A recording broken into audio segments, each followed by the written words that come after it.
দৌড়ু মিয়া, দৌড়ু দৌড়ু মিয়া। একটা কাম করেননি আপনারা, একটু কদ্দুর ভিডিওটি দেখতারেন না, একটু সাবস্ক্রাইব করতারেন না, একটু শেয়ার করতারেন না। বালা বালা ভিডিও করি, হুদাই স্কিপ করেন, দৌড়ু, মনটা খারাপ লাগে। এই কামটা করেন না। যেই দুইটা জিনিস ধরে রাখলে আপনি কখনো পথভ্রষ্ট হবেন না ইসলামের থেকে। আসেন আজকে আমরা এই বিষয়টা আদনান ভাইয়ের থেকে জানবো। দাঁড়ান, ভিডিওটা দেখেন মনোযোগ দিয়ে, শান্তভাবে ভিডিওটা দেখেন। নবী সাল্লাল্লাহু আলাইহি ওয়াসাল্লাম বিদায় হজের ভাষণে বলেছেন, এই হাদিসটা খুব ভালো করে মনে রাখবেন। তিনি বলেছেন যে তারাকতু ফিকুম আমরাইন, আমি তোমাদের মাঝে মাত্র দুটা বস্তু ছেড়ে যাচ্ছি। কয়টা বস্তু? দুটা বস্তু।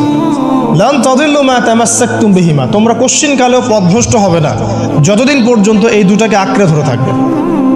ঠিক আছে, তোমরা কোশ্চিনকালেও পথভ্রষ্ট হবে না যতদিন পর্যন্ত এই দুটাকে তোমরা শক্ত করে আঁকড়ে ধরে থাকবে। অন্য হাদিসে আছে দাঁতের মাড়ি দিয়ে কামড়ে থাকবে।